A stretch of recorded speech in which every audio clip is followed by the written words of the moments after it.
رحم الله من قرأ الفاتحة.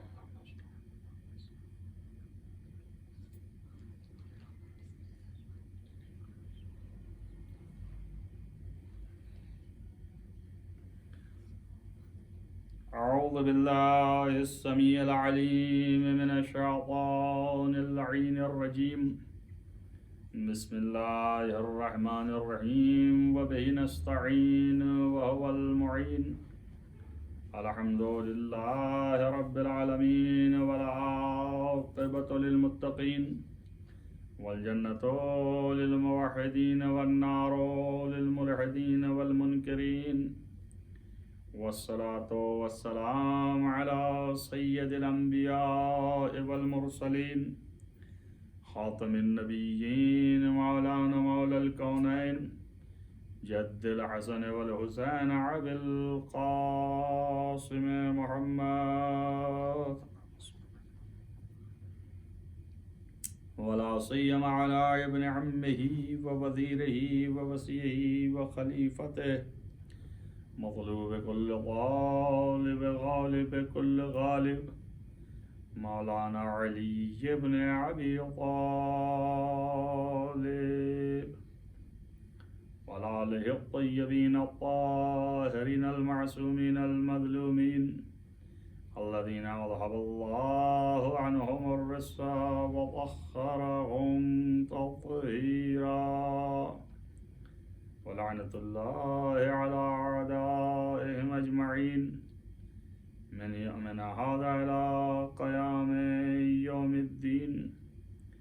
أما بعد فقد قال الله سبحانه وتعالى في كتابه الحكيم. بسم الله الرحمن الرحيم.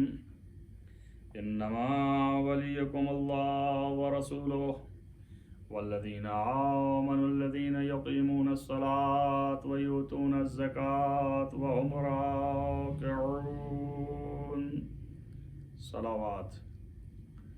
عزیزان گرامی مرتبت، یہ 1442 ہجری کا محرم جو کرونا کی بیماری اور وبا کے ساتھ پڑ گیا ہے، اس کی مجالس اس عنوان سے کہ ولایت اور عظمت محمد و آل محمد علیہ السلام میں جاری و ساری ہے. یہ بیان ہر روز آپ کے سامنے ہو رہا ہے، اور میری گفتگو یہاں تک پہنچی تھی اس آیت کے ذیل میں اور اس موضوع کے ذیل میں اور مطابق میں کہ اللہ تعالیٰ فرما رہا ہے کہ اس نے تمام دنیا کے مومنین کو اور غیر مومنین کو بھی، لیکن مومنین کو خطاب خاص ہے، انما ولیکم اللہ ورسولہ، بے شک اللہ تمہارا ولی ہے اور اس کا رسول ولی ہے. والذین آمنوا الذین یقیمون الصلاۃ، وہ لوگ جو ایمان لے آئے اور نماز قائم کرتے ہیں اور زکوٰۃ دیتے ہیں، وہ بھی تمہارے ولی ہیں. گفتگو میری یہاں تک پہنچی تھی کہ یہ ولایت اللہ نے عطا فرمایا ہے رسول اللہ کو، اور یہ ولایت عطا فرمایا ہے مولائے کائنات امیر المومنین علی بن ابی طالب علیہ السلام کو. اس لیے کہ اس آیت کے مصداق نماز پڑھنے والے حالت رکوع میں علی بن ابی طالب علیہ السلام نے زکوٰۃ عطا فرمائی تھی، تبھی یہ آیت نازل ہوئی. تمام مفسرین کا اتفاق ہے. بات یہاں تک پہنچی تھی یہ ولایت اللہ نے کیوں عطا فرمایا ہے اور یہ ولایت کس لیے دیا ہے، معنی ولایت کیا ہیں. یہ گفتگو تقریباً پائے تکمیل کو پہنچانے کی صحیح اور کوشش کی گئی. آپ کے سامنے وہ کچھ دلائل ہیں جو کہ کتابی ہیں، آہستہ آہستہ اسی طرح بیچ میں آتے رہیں گے کہ اللہ تعالیٰ ولی ہے یعنی حاکم ہے، ولی ہے یعنی سرپرست ہے، اولا بالتصرف ہے، اور ظاہر ہے کہ وہ مالک ہے تو وہی حاکم ہے، اور رسول جو ہیں وہ اللہ کی عطا کردہ ولایت تمام دنیا پہ رکھتے ہیں۔ اسی طریقے سے امیر المومنین علی ابن ابی طالب علیہ السلام بھی تمام دنیا پر ولایت رکھتے ہیں۔ وہی ولایت اللہ کی عطا کردہ جو کہ اللہ کی ولایت اور حکومت ہے۔ مسئلہ صرف یہ ہے کہ ضرورت کیا پڑی کہ یہ ولایت عطا فرمائے۔ میں نے اس سے پہلے بھی گفتگو کی تھی کہ یہ ولایت در حقیقت حکومت و قدرت ہے، لیکن اس کی حکومت و قدرت کے حدود ہیں۔ بعض اولیاء جو ہیں وہ نبی ہیں، بعض اولیاء جو ہیں وہ رسول ہیں، بعض اولیاء جو ہیں وہ نبی ہونے کے ساتھ ساتھ خلیفہ و جانشین پروردگار ہیں، جیسا کہ حضرت آدم کے باب میں آیا انی جاعل فی الارض خلیفہ۔ اس کے بعد حضرت آدم نبی بھی تھے، یا حضرت داؤد علیہ السلام کے لیے آیا کہ یا داؤد انا جعلناک خلیفۃ فی الارض، اے داؤد آپ کو ہم نے زمین پر خلیفہ بنایا۔ حضرت داؤد بھی زمین پر خلیفہ بنائے گئے، تو وہاں پر بھی ان کو علم اور قوت اور شجاعت کا مظاہرہ کرنا پڑا جو خصائص خلافت۔ حضرت آدم جب خلیفہ بنائے گئے تو یہاں پر اللہ نے کہا فنفخت فیہ من روحی فقعوا لہ ساجدین۔ جیسے ہی جو ہے ہم نے حضرت آدم کے جسم میں روح پھونکی، سارے ملائکہ جو ہیں وہ سجدے کی حالت میں چلے گئے۔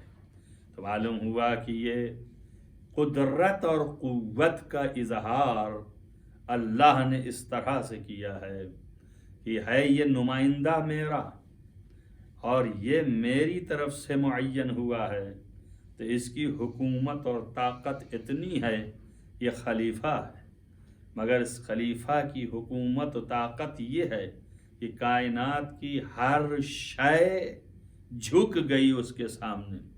یہ سجدہ بعنوان علامت اطاعت ہے، یعنی کائنات کی ہر شے مطیع و فرما بردار حضرت آدم ہے، اور بلا تشبیہ حضرت امام رضا علیہ السلام نے ارشاد فرمایا ہے کہ امیر المومنین علی ابن ابی طالب علیہ السلام کی ولایت اور مولائیت کا اعلان روز غدیر جو کیا گیا ہے وہ اسی طریقے سے ہے جیسے حضرت آدم علیہ السلام کی خلافت کا اعلان، اور اس کے بعد اسی طریقے سے ہے جیسے علی ابن ابی طالب علیہ السلام کی ولایت کا اقرار روز غدیر کا اس طرح سے ہے کہ جس طرح سے حضرت آدم کو ساری ملکوت نے سجدہ کیا تھا، اور علی ابن ابی طالب علیہ السلام کی ولایت کا انکار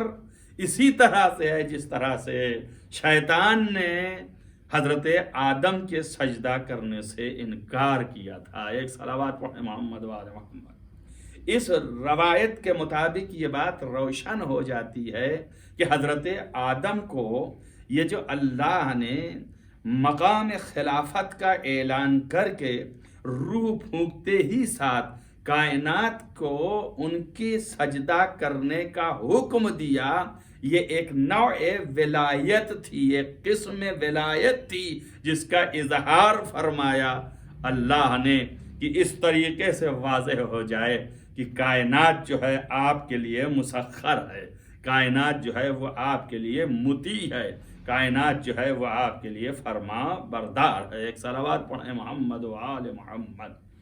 تو یہ ہے اصل ولایت۔ تو جناب والا، اور یہ ولایت میں جب پوری اشیاء جو ہیں کائنات کی، ہر مخلوق جو ہے وہ سجدہ ریز ہے کہ جس کی علامت اطاعت ہے، تو ایک بات معلوم ہو گئی کہ جب قدرت اور تمکنت اور حکومت اللہ کی طرف سے عطا ہو تو پھر ہر شے جو ہے وہ اللہ کے نمائندے کا مطیع و فرما بردار. مگر قرآن نہیں کہتا ہے کہ ما ارسلنا من رسول، ہم نے کسی رسول کو رسول بنا کے نہیں بھیجا الا لیطاع باذن اللہ، مگر یہ کہ اس کی اطاعت کی جائے. وہ لوگ جو کہ مخلوقات ہیں جن کے درمیان رسول بنا کے بھیجا ہے، نہیں بھیجا مگر اس لیے کہ وہ سب اس کی اطاعت کریں. یہ مطاع ہو باذن اللہ، اللہ کے اذن سے، اللہ کے حکم سے اس کی اطاعت کی جائے. اطاعت کرنے والے بھی اللہ کے حکم سے اطاعت کر رہے ہیں، اور اطاعت جس کی ہو رہی ہے اس کے لیے بھی اللہ کا حکم ہے کہ وہ قبول اطاعت کرے. اور اسی لیے ہے کہ رسول کی اطاعت اس کی امت کرے گی، نہ کہ رسول جو ہے امت کی اطاعت کرے. اگر ایسا ہو جائے تو پھر معنی خبط ہیں. اصلا رسول بنانے کا مطلب کیا ہوا؟ اصلا اپنا نمائندہ بنانے کا مطلب کیا ہوا؟ مقصود کیا ہوا؟ اور شاید اسی معنی کو اللہ نے کہا یا الذین آمنوا لو یطیعوکم، یعنی یہ رسول جو تمہارے درمیان ہیں اگر یہ تمہاری جو ہے وہ پیروی اور اطاعت کرنے لگے لعنتم، تو تم جو ہے فاسد ہو جاؤ گے. معلوم یہ ہوا کہ تم چونکہ باطل ہو، تم جو ہے ناقص ہو. ناقص کی اطاعت کوئی کامل نہیں کرتا ہے. یہ نظام کی ہے کائنات کی، یہ فطرت کی عادت ہے کہ کامل کی اطاعت ناقص کرے گا، ناقص کی اطاعت کامل نہیں کر سکتا. ایک صلوات پڑھیں محمد وآل محمد. ظاہر ہے کہ یہاں پر میں ٹھہر کے یہ بات کہوں اور اس سے یہ بھی روشن ہو جائے گا کہ اس کی کیا ضرورت پڑی کہ اللہ جو ہے ان کو ولایت دے. اپنے حجت کو اللہ کی طرف سے جتنے حجج ہیں ان کو وہ قوت دے، قدرت دے، تمکنت دے، ولایت دے. کیا وجہ ہے؟ اس کی وجہ اصل یہ ہے کہ اللہ نے اس کو بہت واضح طور پر بیان فرمایا ہے کہ جو عقل اسے قبول کرتی ہے، اللہ نے تو کہا کہ ان کی اطاعت کوئی ایسا نہیں ہے حجت خدا میں کہ جو آیا ہو اس کی اطاعت بغیر اذن خدا جو ہے ہوئی ہو. تو کیوں اس نے بنایا؟ بات اتنی سی ہے کہ یہ مخلوق ہیں، ابھی گفتگو کر چکے کہ یہ ناقص ہیں، اور اللہ کامل محض ہے. کامل محض اور ناقص محض، جو صرف اور صرف ناقص ہے اور جو صرف اور صرف کامل ہے. کمال کی بنیاد وہی ہے، اصل کمال وہی ہے. تو وہ اصل کمال، کمال محض، یہ ناقص اور محض ناقص، تو دونوں میں آپس میں رابطہ نہیں ہو سکتا ہے. اس لیے کہ کمال نقص تک جا نہیں سکتا، نقص کمال کو چھو نہیں سکتا. تو کیسے رابطہ قائم ہو؟ تو لازم ہے کہ ایک ذات ایسی ہو کہ جو ایک جہت سے کامل ہو اور ایک جہت سے ناقص ہو، تاکہ ناقص سے بھی ملے اور کامل سے بھی ملے، اور کامل سے لے کے سارا جو بھی حکم ہے ناقص تک پہنچائے، اور ناقص کی تمام مشکلات کو کامل تک پہنچا کے اس کا حل دریافت کر لے. ایک صلوات پڑھیں محمد وآل محمد. ظاہر ہے کہ ایسی صورت میں جب کامل محض ناقص محض سے رابطہ خود ایسا کہ نقص کی وجہ سے اس میں صلاحیت نہیں ہے ناقص میں کہ وہ کامل سے بالکل متصل ہو جائے، تب بیچ کی ایک چیز چاہیے تھی. اسی کو قرآن نے کہا ہے کذالک جعلناکم امۃ وسطا، ہم نے اسی طرح تم لوگوں کو امت وسط بنایا ہے تاکہ تم لوگوں کے لیے شہید ہو جاؤ. لتکونوا شہیدا بھائی علی الناس، تاکہ تم لوگوں کے اوپر شہید بن جاؤ. علیکم، اور تمہارے اوپر رسول جو ہے وہ شہیدا وکان علیکم، رسول جو ہے وہ تمہارے اوپر شہید ہو جائے. تو اب معلوم یہ ہو گیا کہ بیچ کا ایک وسط کا لوگ. بہرحال یہ آیت جو ہے میں نے پڑھ تو دی ہے، لیکن جو ہے اس کے معنی کرنے کے لیے بھی وقت درکار ہے، اور ہمارے مطالب جو ہیں وہ جس طرح سے ہیں تو ہم پہنچے. اب چونکہ منہ سے یہ آیت مورد شہادت میں نکل گئی تو میں بتاتا جاؤں کہ عامت المسلمین تو یہ سمجھ رہے ہیں کہ یہاں پر کذالک جعلناکم امتا وسطا سے مراد ہم امت ہیں، لیکن یہ نہیں دیکھ رہے ہیں کہ اللہ کہہ رہا ہے ہم نے کیوں امت وسط بنایا، لتکونوا شہداء علی الناس، اس لیے بنایا ہے تاکہ تم لوگوں کے اوپر شہید ہو جاؤ، گواہ بن جاؤ۔ شہداء جمع شہید کی ہے، اور کہہ رہا ہے تم لوگ جمع میں، تو تم لوگ گواہ بن جاؤ۔ اس سے پتہ چلتا یہ ہے، اور رسول کو خطاب میں ہے کہ رسول تو تنہا ایک ہیں، لیکن جب اس نے جمع میں کہا ہے تو لگتا ہے کہ رسول جیسے اور بھی ہیں جن کو خطاب کر رہا ہے، تو اب رسول ہی جیسے ہونا چاہیے۔ تو اب پوری کائنات میں چھان ڈالیں تو صرف چھوٹا سا مجموعہ ہے جس کے لیے رسول نے فرمایا ہے کہ اولنا محمد، آخرنا محمد، اوسطنا محمد، کلنا محمد، یعنی یہی آل محمد ہیں جو بعین محمد ہیں۔ ایک صلوات پڑھیں محمد و آل محمد۔ تو انہیں کو خطاب کر رہا ہے، کہہ رہا ہے کہ بیچ کا میں نے تمہیں بنایا ہے تاکہ تم لوگوں کے اوپر گواہ ہو جاؤ۔ اب لوگ جو کہہ رہے ہیں امت ہماری مراد ہے، اگر یہ امت مراد ہو تو لوگوں پر گواہی یہ امت کیسے دے گی؟ گواہی دیکھنے کے لیے لازم ہے کہ آنکھوں سے دیکھتا ہو۔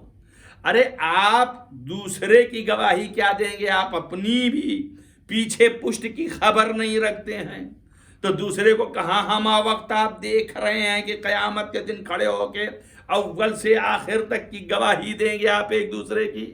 معلوم ہوا کہ جو شخص سوتے بھی دیکھے جاگتے بھی دیکھے وہی گواہ ہو سکتا ہے۔ کیوں؟ اس لیے کہ آپ اگر سو گئے تو آپ کیا گواہی دیں گے؟ آپ کو کیا خبر کہ میں نے کیا کیا ہے؟ تو اب چاہیے یہ کہ آپ سوئیں تب بھی دیکھ رہے ہوں، جاگے تب بھی دیکھ رہے ہوں۔ کیوں؟ اس لیے کہ یہ خصوصیت بشریت ہے کہ وہ سوتے میں نہیں دیکھ پاتا، جاگتے ہی میں دیکھ سکتا ہے۔ لیکن پیغمبر ختمی مرتبہ انبیاء میں سے اور ہمارے ائمہ میں سے یہ صفات ہیں کہ وہ سوتے میں بھی ویسے ہی دیکھتے ہیں جیسے جاگتے میں دیکھتے ہیں۔ امام حسن عسکری علیہ السلام کا بیان ہے اور آپ کا فرمان ہے، اور آپ کہتے ہیں کہ حال الائمہ یقظتاً حالہم، یعنی حال الائمہ، ائمہ کے حال اور انبیاء کے حال سونے میں اسی طرح ہے جاگنے جیسا۔ حال الانبیاء یا حال الائمہ حالہم فی المنام کحالہم فی الیقظۃ، یعنی ان کا سونے میں وہی حال ہے جیسا جاگنے میں ہے۔ اور یہ تو بخاری میں بھی روایت موجود ہے اتفاق سے، پیغمبر ختمی مرتبہ صلی اللہ علیہ وآلہ وسلم ایک مرتبہ آپ نے حجرہ شریفہ میں آپ محو خواب تھے، کچھ بیویاں جمع تھیں آپ کی، اور وہ بیویاں آپس میں پیغمبر کے خلاف کچھ گفتگو کر رہی تھیں، یہاں تک کہ پیغمبر نے کروٹ بدلا۔ جیسے ہی پیغمبر نے کروٹ بدلا تو ایک چہیتی بیوی نے بڑھ کر کے پوچھا کہ یا رسول اللہ، کیا آپ جاگ رہے ہیں؟ یعنی آپ سو نہیں رہے ہیں؟ معلوم یہ ہوتا ہے کہ بڑی اضطراب کی حالت میں پوچھا جا رہا ہے، لگتا ہے کچھ پیغمبر کو کہا جا رہا ہوگا۔ تو پیغمبر نے جواب میں کہا کہ میں سوتے میں بھی ویسے ہی سنتا ہوں جیسے جاگتے میں سنتا ہوں۔ تو معلوم یہ ہو گیا کہ نبی کا سونا اور جاگنا برابر ہے، حجت خدا کا سونا اور جاگنا برابر ہے، ہمارا سونا اور جاگنا تو برابر نہیں ہے۔ یہاں سے یہ بھی سمجھ میں آ گیا کہ ہم جیسا بشر نہیں ہے۔ ایک صلوات پڑھیں محمد و آل محمد۔ اس کی بشریت مافوق بشریت نظر آ رہی ہے، کہ اس لیے جب خصائص بشریت موجودہ اس پر نہ لاحق ہو رہے ہوں تو اس کا مطلب یہ ہے کہ یہ کوئی نوع بشریت میں ایک مافوق بشریت ہے۔ لہذا آپ دیکھیے پیغمبر نے کہا کہ ہم سوتے میں بھی ویسے ہی سنتے ہیں جیسے جاگتے میں سنتے ہیں، اور سوتے میں بھی ویسے ہی دیکھتے ہیں جیسے جاگتے میں دیکھتے ہیں، تو اس کا مطلب یہ خصوصیت انسانی جو موجودہ ہے بشر، اس کی نہیں ہے۔ اب لوگ لیے قرآن کی آیت ٹہل رہے ہیں اور وہ کہہ رہے ہیں کہ جی تو قرآن کہہ رہا ہے انما انا بشر مثلکم، پیغمبر کہیں ہم تمہارے جیسے بشر ہیں، اور آپ ان کو جدا کر رہے ہیں۔ ارے آپ کی عقلوں پہ پتھر نہ پڑے، جب کوئی کسی کو مثال میں کہتا ہے کہ یہ ایسا ہے جیسے وہ، تو وہی وہ تھوڑی نہ ہو جاتا ہے بیانے۔ جیسے کا مطلب مثال دیتا ہوں میں، اگر میں یہ کہوں کہ ارے کیا کہنا اس معشوقہ کا چہرہ جو ہے ایسے چمک رہا ہے جیسے آفتاب، تو کیا وہ چہرہ آفتاب ہو گیا؟ ارے آفتاب نہیں ہے، دمک ہے اس کی، چمک ہے اس کی، اور بس چمک کی زیادتی بیان کرنا مقصود تھا، مگر وہ تو نہیں ہو گیا۔ تو اسی طریقے سے معلوم یہ ہوا کہ جس کو مثل میں کہا جاتا ہے ویسا وہ ہوتا نہیں ہے۔ اگر میں نے کہا ارے آپ بڑے شجاع ہیں ایسے جیسے شیر، تو کیا آپ شیر ہو گئے؟ ارے نہیں بھائی، آپ کی شجاعت جو ہے بہت زیادہ ہے عام انسانوں سے، ایسے جیسے شیر شجاع ہوتا ہے۔ بس جیسے ہی انہوں نے کہا انما انا بشر مثلکم، تو یہ تھوڑی معنی ہے کہ جیسے تم بشر ہو بالکل بے عینے وہی بشر ہو گیا۔ ارے بھائی یہ بھی جیسے تمہارے بشریت میں بشرا ہے، بشرا کو عربی میں کہتے ہیں چمڑی کو، تو جیسے تمہارے چمڑی ہے ویسے ہی اس کے بھی چمڑی ہے، لیکن تمہارے حقائق اور ہیں اس کے حقائق اور ہیں، تمہارے لوازم اور ہیں اس کے لوازم اور ہیں، تمہارے صفات اور ہیں اس کے صفات اور ہیں۔ صلوات پڑھیں محمد و آل محمد۔ بس عزیزان گرامی، معلوم یہ ہوتا ہے کہ ان کے پاس صفات بشریت سے مافوق صفات رکھتے ہیں۔ ان کے صفات چھوٹے موٹے نہیں ہیں، یہ پیدا ہوتے ہیں عالم اور ہم پیدا ہوتے ہیں جاہل۔ ورنہ کیا معنی ہے کہ اللہ کہہ رہا ہے کہ واللہ اخرجکم من بطون امہاتکم لا تعلمون شیئا، اللہ جو ہے وہ تم کو تمہاری ماؤں کے پیٹ سے نکالتا ہے اس طرح سے کہ تم کچھ بھی نہیں جانتے۔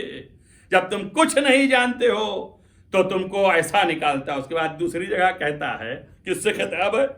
واللہ یا واللہ اخرجکم، اللہ جو ہے تم کو نکالتا ہے من بطون امہاتکم، تمہاری ماؤں کے پیٹ سے، لا تعلمون شیئا، کہ کچھ نہیں جانتے ہو۔ تو آپ بتائیے، آپ اپنے ماں کے پیٹ سے جاہل پیدا ہوتے ہیں۔ اب اس کے بعد دوسری جگہ کہتا ہے کہ اللہ نے علم الانسان ما لم یعلم، جو انسان نہ جانتا تھا وہ سب اللہ نے پڑھا دیا ہے اس کو۔ تو کون انسان ہے جو پیدا ہوتے ہی ساتھ اللہ سے پڑھ لیتا ہے؟ یعنی معلوم ہوا کہ کچھ انسان ہیں جو پڑھائے ہوئے ہیں۔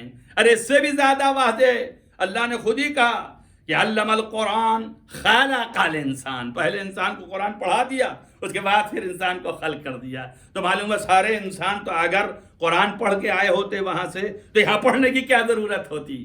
اب اس کوئی خاص انسان ہے جسے قرآن پڑھا دیا گیا ہے، تو اس خاص کون ہے؟ وہی جو پڑھ کے آئے ہیں، یہاں سنا دیں تو پتہ چل جائے پیدا ہوتے ہی ساتھ کہ یہ جو ہیں وہ پڑھائے ہوئے ہیں۔ تو صرف ایک ہی ذات ملی ہے کہ جو خلق ہوتے ہی ساتھ جیسے ہی آغوش پیغمبر میں آیا، کہا میں قرآن پڑھوں کہ تورات پڑھوں کہ انجیل پڑھوں کہ زبور پڑھوں، کیا پڑھوں؟ اس بعد قرآن کی تلاوت فرمائے قد افلح المؤمنون، مومنین جو ہیں وہ ان کو بشارت دے دی کہ فلاح پا گئے۔ صلوات پر محمد و آل محمد۔ بس معلوم یہ ہوا کہ انسان کی خاصیت ہے جہالت، اور ان کی خاصیت ہے جو امت وسط ہیں، ان کی خاصیت ہے جو حجت خدا ہیں، ان کی خاصیت یہ ہے کہ یہ عالم پیدا ہوتے ہیں۔ گفتگو بہت ہے، لیکن اب وہاں تک کہاں تک ہمیں ہر ایک چیز کی طرف جانا؟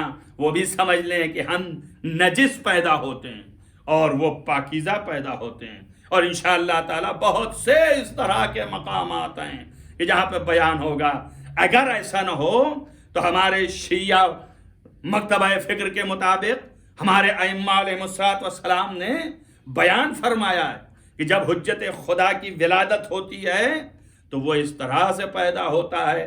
14 معصومین میں سے ہر امام کی ولادت ایسی ہوئی ہے کہ جب وہ پیدا ہوا ہے تو اس کے پیدا ہونے کی حالت یہ ہے کہ امام نے فرمایا کہ ان الامام یسمع، امام جو ہے فی بطن امہ، اپنے ماں کے شکم میں باتوں کو سنتا ہے، اور پھر اس کے بعد وہ جب پیدا ہوتا ہے خطہ بینا کتفے، اس کے دونوں بازوؤں کے درمیان لکھا ہوا ہوتا ہے آیے قرآنی، وَتَمَّتْ كَلِمَةُ رَبِّكَ صِدْقًا وَعَدْلًا لا مبدل لکلماتہ واللہ هو السمیع العلیم۔ یہ آیت لکھی ہے۔ ارے بندے خدا، آیت جو ہے قرآن کی ہے، قرآن کو نجاست میں چھونا حرام ہے، اور یہ لکھتا اپنے سے کوئی نہیں ہے، پیدا ہوتا ہے تو لکھا ہوا پیدا ہوتا ہے۔ یہ اس بات کی دلیل ہے کہ امام طاہر پیدا ہوتا ہے۔ ایک صلوات پڑھیں محمد و آل محمد۔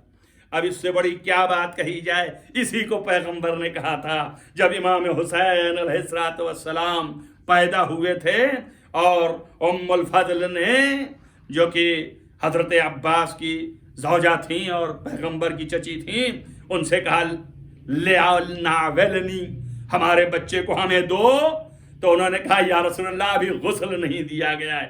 آپ نے ڈانٹ کے کہا تم اس کو غسل دو گی کہ جس کو مائے وحی سے، جس کی طینت کو اللہ نے گوندھا ہو، اور جو طہارت میں پیدا ہی کیا گیا ہے، تم اسے جسے اللہ نے طاہر کیا ہوا ہے تم اسے جو ہے پاکیزہ کرو گی۔ علاوہ اس کے ثبوت یہ ہے کہ پیدائش ان کی آپ دیکھیں، حضرت امیر المومنین علی ابن ابی طالب علیہ السلام کی ولادت کعبے میں ہوئی، اور یہ دنیا کے لیے ترہ امتیاز ہے، کوئی کائنات میں پیدا نہیں ہوا۔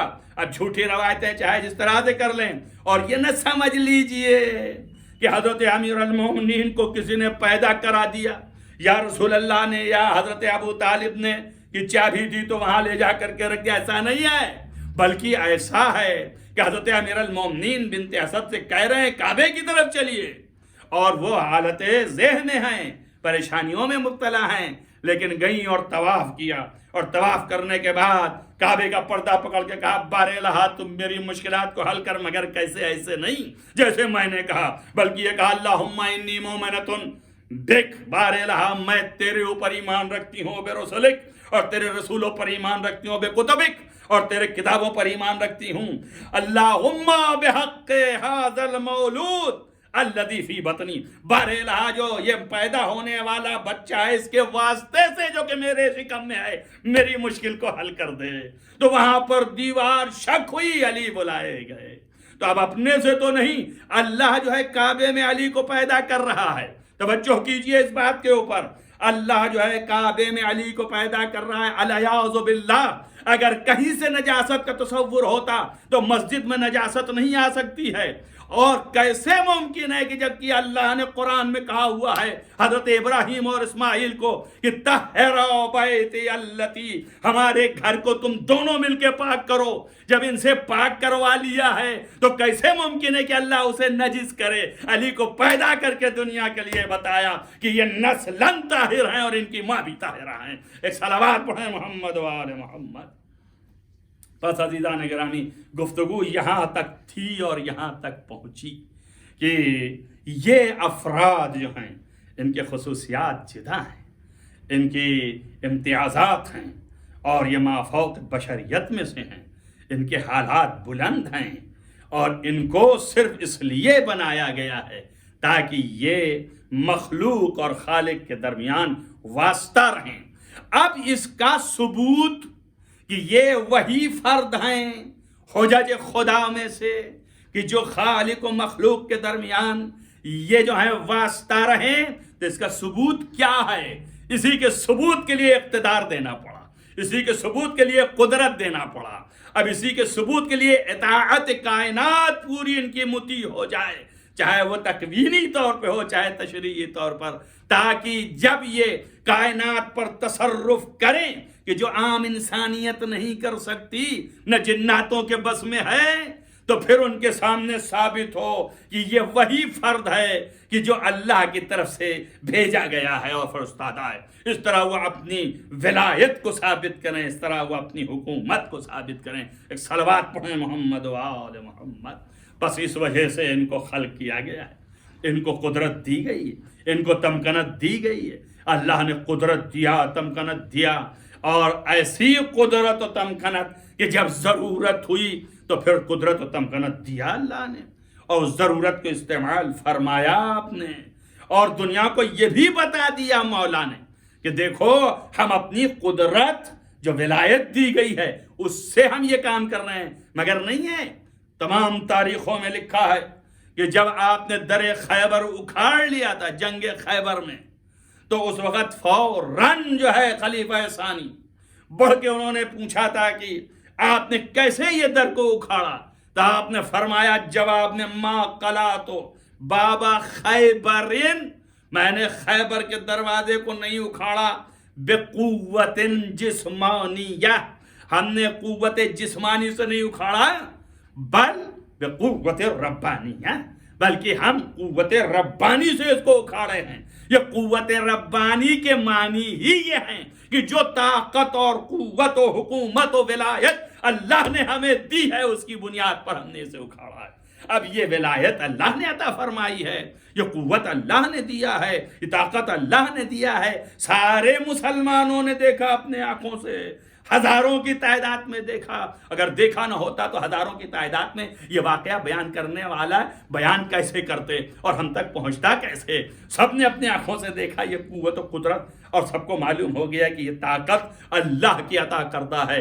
یہی تو فضیلت ہے کہ اللہ نے فرمایا ذالک، یہ اللہ کی طرف سے ہے، فضل یوتی ہے من یشاء، اللہ جس کو چاہتا ہے اس کو اپنی طرف سے یہ فضیلت عطا کرتا ہے۔ اور پھر ظاہر ہے کہ یہ فضیلتیں دیکھ کے جن کے پاس نہیں ہے ان کو حسد آ جاتا ہے، اور پھر ان کے حسد جب طاری ہوتے ہیں تو وہ یہ فرماتے ہیں کہ اللہ قرآن میں کہ ہم یحسدون الناس علی ما آتاہم اللہ من فضلہ، جو اللہ نے اپنی طرف سے فضیلتیں بعض لوگوں کو عطا کی ہے اس کو دیکھ کے لوگ حسد کرتے ہیں۔ یہ بھی فلسفہ آج روشن ہو جائے کہ فضیلت دیکھ کے حسد ہوتا ہے، اور جب حسد ہوتا ہے تو حسد کا معنی ہی یہ ہے کہ یہ فضیلت جو ہے اس کے پاس نہ رہ جائے، اور یہ فضیلت اس سے نیست و نابود ہو جائے، اور یہ فضیلت چاہے میں مل جائے ہمیں، اگر نہیں ملی تب بھی اس کے پاس نہ رہ جائے، یہ ہے حسد کا۔ ام یحسدون الناس، کیا کچھ لوگ جو ہیں وہ کچھ لوگوں کو جو اللہ نے اپنے فضل سے فضیلتیں دی ہیں اس پر حسد کرتے ہیں۔ ایک بات یہ بھی یاد رکھیے، کیوں حسد برا ہے؟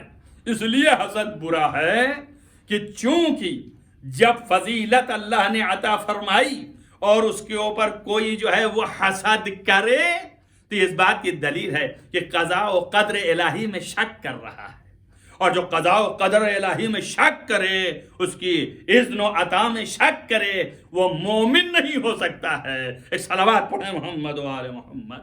لہذا عزیزان گرامی محترم اور مومنین، آپ غور سے سنیے اور سمجھیے اور پیغام اور میسج لے جائیے۔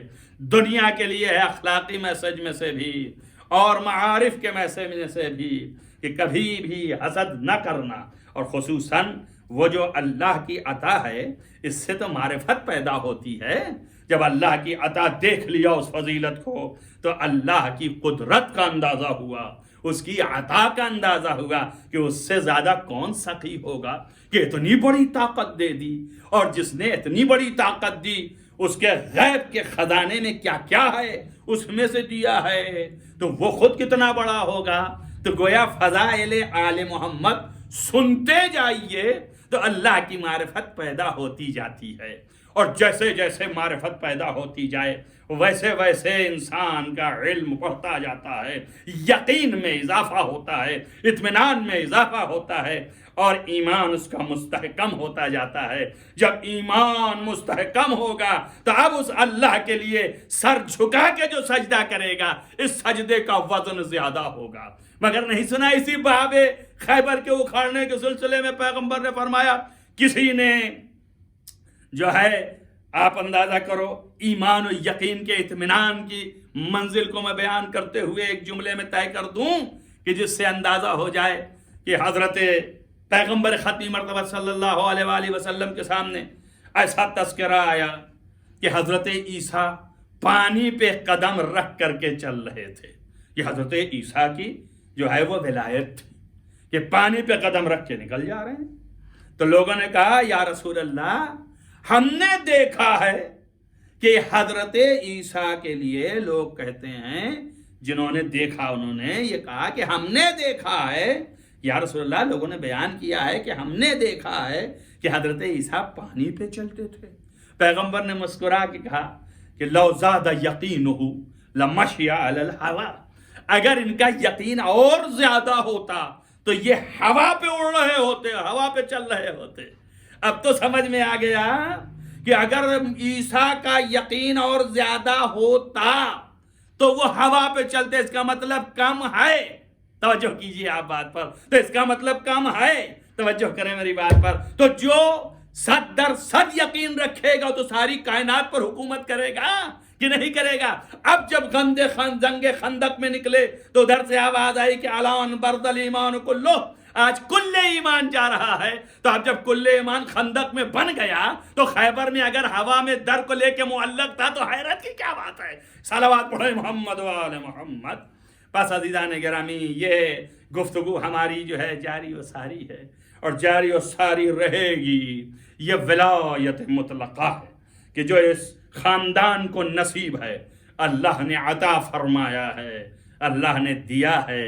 یہ وہ لوگ ہیں جن کو اللہ نے یہ ولایت عطا فرمایا ہے اور جن کی قوت و قدرت اتنی ہے کہ نہ پوچھئے۔ مگر جہاں ولایت ہے، قوت ہے، قدرت ہے، وہیں پر امتحان میں مبتلا بھی کیا گیا ہے۔ ورنہ یہی علی ابن ابی طالب جس کی اتنی قوت و تمکنت ہے، باب خیبری کے باب میں لکھا گیا کہ اتنی بڑی قوت و تمکنت، وہی علی کے گلے میں رسی بن جائے۔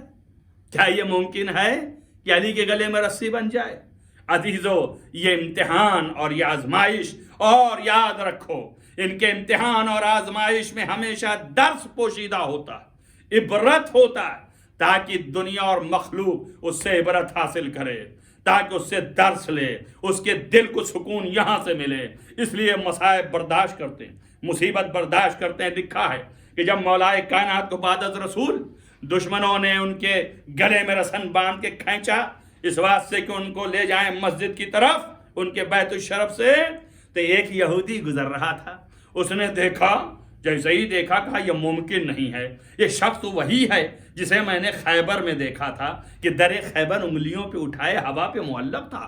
قریب پہنچا اور پوچھا، اے شخص کیا تم وہ نہیں ہو کہ جنہوں نے در خیبر اکھاڑا اور اس کے بعد انگلیوں پہ لے کے ہوا پہ معلق تھے؟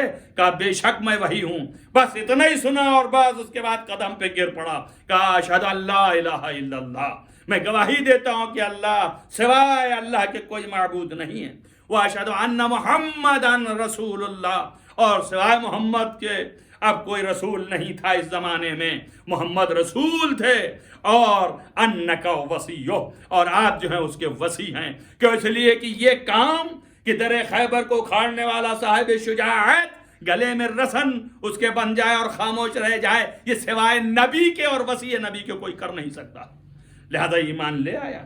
تو یہ ہے مصیبت میں مبتلا ہونا۔ عزیزو، اسی وجہ سے ہمارے اور آپ کے آقا اور مولا حسین ابن علی علیہ السلام مصیبت میں مبتلا ہوئے، اور ابتلاء مصیبت میں آپ نے رنج اتنا برداشت کیا کہ کائنات میں اس سے بڑی مصیبت میں کوئی نہیں ہے۔ حضرت پیغمبر ختمی مرتبت نے فرمایا ہے کہ مجھ سے زیادہ کسی کو اذیت نہیں دی گئی۔ کیوں؟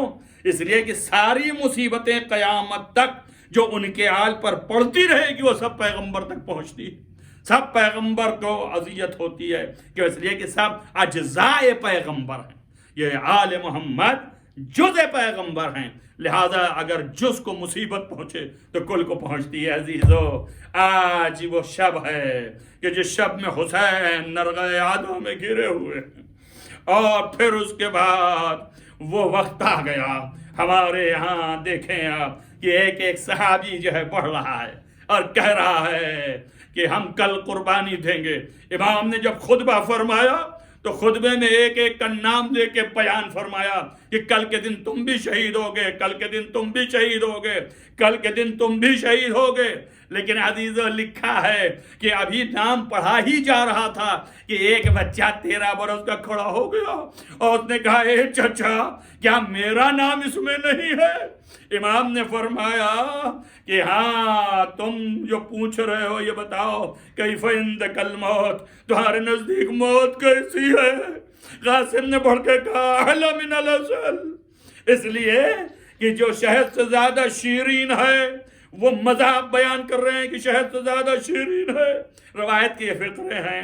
اب ظاہر ہے کہ آپ کے پاس اس سے زیادہ شیرین ہونے کی مثال نہ تھی، ورنہ اور شیرین کو بتاتے. کیوں؟ اس لیے کہ یہ علی کا پوتا ہے.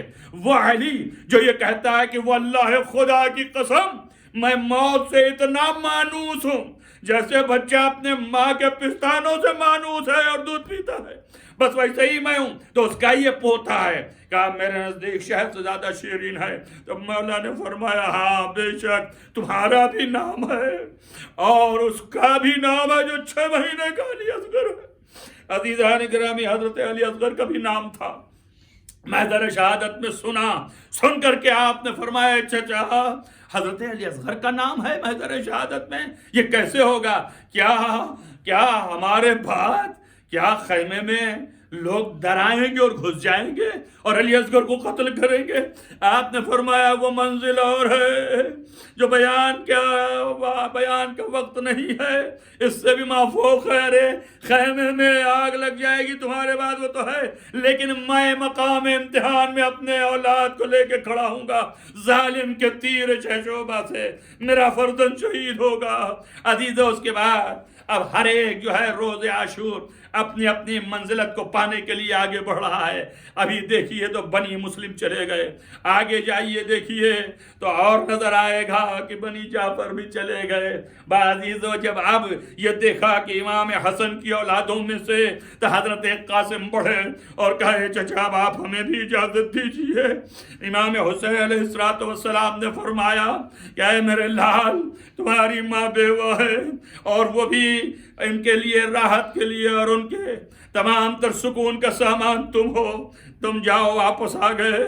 عزیز اپنی ماں کی طرف، ماں نے بھی کہا میرے لال سب نے اپنی جانیں قربان کی ہے، تم بھی قربان کرو، نہیں کل کے میں منہ دکھانے کے قابل نہ رہوں گی. اس لیے کہ لوگ سمجھیں گے میں دوسرے کے گھر کی تھی، غیر گھر کی، اس لیے میں نے اپنے بچے کو بچا لیا. قاسم رونے لگے. کہا مادر گرامی جاتا ہوں تو چچا اجازت نہیں دیتے. آپ نے ایک مرتبہ سکون سے دیکھا اور اس کے بعد کہا اے قاسم تمہارے باپ نے کوئی وصیت کی تھی، ارے یہ تعویذ جو بنا ہے دیکھو، کہا تھا کہ اس کو کھول لینا جب بڑی مصیبت پڑے. فوراً تعویذ کھولا. عزیز یہ روایت ایک جگہ پر ہے بہار میں، اور اسی روایت میں دونوں باتیں لکھی ہے کہ جیسے ہی تعویذ کھولا دیکھا کہ اس میں لکھا ہے کہ اے قاسم جب تمہارا چچا نرغے آدم میں گر جائے تو اے میرے لال میری جانب سے اپنی جان قربان کرنے میں دریغ نہ کریو. ارے وہ ترغیب لے کر کے تحریر آنکھوں سے لگاتے ہوئے پہنچے کہا اے چچا یہ لیجئے مجھے اجازت دیجئے.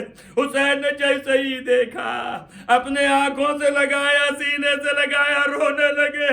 ارے میں کہوں گا کیا تصویر میں حسن کے کلیجے کے ٹکڑے سامنے آ گئے.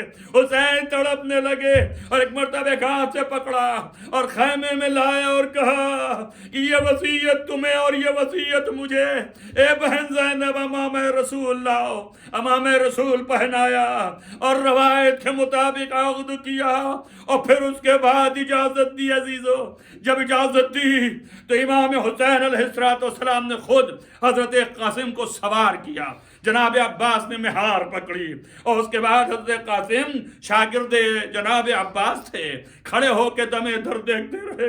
روایت یہ کہتی ہے حضرت قاسم چلے جنگ کے لیے اور جب گئے تو اس قدر آپ جو ہیں آواز دیتے ہوئے اور ایسے پکارتے ہوئے مجمع میں ڈر آئے اور پکارا اور کہا کہ تم لوگوں کو معلوم ہے کہ تم لوگ کیا چاہتے ہو؟ کیا یہ چاہتے ہو کہ میرے چچا کو تم جو ہے وہ ذبح کر دو؟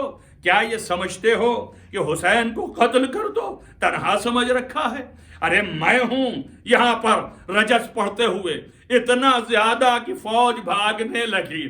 پسر سعد ایک بلندی پر کھڑا دیکھ رہا تھا اور یہاں سے حسین یہ دیکھ رہے ہیں کہ پسر سعد کھڑا دیکھ رہا ہے کہ یہاں پر جنگ کے اصول یہ ہیں کہ ایک کے مقابلے میں ایک آتا ہے. عزیزو لکھا ہے ایک شامی پہلوان ازرق کے نام سے وہاں پہنچا اور اس کے 4 پسر تھے. ایک ایک کر کے قاسم نے سب کو شہید کر دیا. سب کو جو ہے قتل کر دیا، سب کو پے کر دیا۔ اس کے بعد جب سب قتل ہو گئے تو جہنم میں پہنچے فی النار، تو اس کا باپ غصے میں آیا اور دوڑتا ہوا آیا کہ اس بچے کی خبر میں لے لوں گا۔ جناب قاسم نے اس کو بھی پے کر دیا اور وہ بھی قتل ہوا فی النار۔ پھر اس کے بعد پسر سعد دیکھ رہا تھا کہ مجمع پھٹ گیا ہے، تتر بتر ہو رہا ہے اور قاسم حمزے پہ حملے کرتے جا رہے ہیں، تو اس نے پکارا کہ یہ بنی ہاشم کا بچہ ہے، اس کو ایک ایک کر کے نہیں پاؤ گے، گھیرے میں لے لو۔ عزیزو لکھا ہے کہ جب گھیرے میں لے لیا مولا کو، تو گھیرے میں لینے کے بعد ظالموں نے کہیں سے تیر مارنا شروع کیا، کہیں سے پتھر مارنا شروع کیا، کہیں سے آپ تلوار کا زخم پڑنے لگا۔ عزیزو اسی میں لکھا ہے کہ ایک ظالم آگے بڑھا اور اس نے یہ کہا کہ اب اس بچے کا کام میں تمام کرتا ہوں، اور وہ آگے بڑھ کر کے تمام کرنے کے لیے آگے بڑھا۔ حمید ابن مسلم سے یہ روایت ہے کہ اس نے کہا کہ ارے یہ بچہ ہے، تو کیوں جاتا ہے؟ اس نے کہا نہیں، یہ لوگ جیت نہ پائیں گے۔ وہ ایک کمی گاہ میں چھپا اور وہاں سے ایک نیزہ کھینچ کے جو مارا، تو یہ نیزہ اسی طریقے سے آپ کے پشت میں لگی اور داخل ہوئی کہ ادھر سے نکل گئی جیسے حمزہ کے روزے احد جو ہے نیزہ لگی تھی، گھوڑے پہ ڈگمگائے۔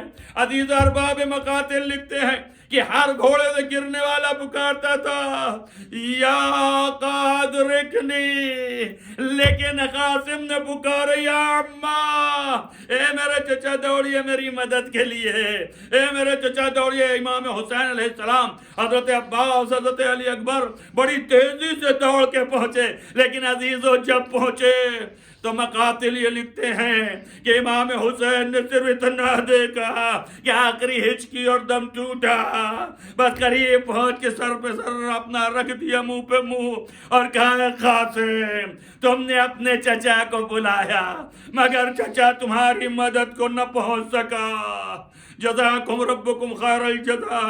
عزیزو میں نے طے کیا تھا کہ کچھ دیر مجلس جو ہے وہ دیر تک پڑھوں گا، کچھ مسائل بلندی کے ہونے چاہیے، لیکن کیا کروں، میں اس منزل تک پہنچ گیا کہ حضرت قاسم کو امام علیہ السلام، یہ ایام چونکہ رونے رلانے کے ہیں، لہذا ظاہر ہے کہ امام حسین نے فرمایا، کہا جاتا ہے کہ اتنا روئے ہیں کہ کسی کی میت پر اتنا نہیں روئے جتنا جناب قاسم کی میت پہ روئے۔ وہ حسین کی جو رو رو کے قتل کیا گیا، خود فرمایا ہے کہ کوئی مومن ہم کو یاد نہیں کرے گا مگر یہ کہ وہ مومن روئے گا، کیوں؟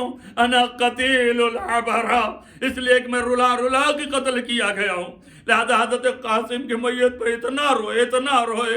عزیز امام حسین کا رونا یاد کر کے امام صادق بہت روتے تھے، امام موسیٰ کاظم علیہ السلام بہت روتے تھے۔ امام رضا علیہ السلام نے فرمایا کہ ہم نے محرم کے چاند دکھنے کے بعد کسی نے ہمارے باپ کے چہرے پہ تبسم نہیں دیکھا، اور روز عاشور تو اتنا گریا اور بکا کرتے تھے کہ کوئی اس کی حد و انتہا نہ تھی۔ عزیزان گرامی روتے رہے اور اس کے بعد چاہا کہ قاسم کو لے کے چلے۔ روایت میں ہے کہ آپ نے ایک چٹائی منگوائی اور چٹائی میں قاسم کی میت کو ٹکڑے اٹھا کے رکھے اور لے کر کے چلے۔ بھائی ادھر سے حسین لے کے چلے، ادھر یہ ہے کہ خیمے میں جب کوئی میت جاتی تھی تو اس میت کے لیے خیمہ خالی کیا جاتا تھا، مسند بچھائی جاتی تھی اور اس مسند میں رکھا جاتا تھا۔ عزیزو لکھا ہے کہ امام حسین علیہ السلام جب لے کے پہنچے تو وہاں اس طرح سے پہنچے کہ خیمے میں شور بپا تھا، واہ قاسمہ واہ قاسمہ، لے جا کے خیمے میں رکھ دیا۔ ارے بی بی زینب لپٹ گیا میرے لال، ارے یہ ٹکڑے رسول کی اولاد کے۔ حسین کھڑے روتے رہے، بیویوں میں یہ آواز آئی، واہ محمدہ واہ قاسمہ، سيعلم الذين ظلموا أن ينقلبوا منقلبون۔ اللهم إني أسألك بحق فاطمة وأبيها وبالها وبنيها وسر المستودع فیہا ان تصلی علی محمد وآل محمد. بار الہ تجھے واسطہ ہے محمد وآل محمد کے معبود، گناہان کبیرہ و صغیرہ عفو فرما، نیک اعمال کی توفیق عنایت فرما. بار الہ جہاں جہاں بھی محبان آل محمد ان کو حفظ و امان میں رکھ، روضہ مقدس کی حفاظت فرما. بار الہ تجھے واسطہ ہے محمد وآل محمد معبود،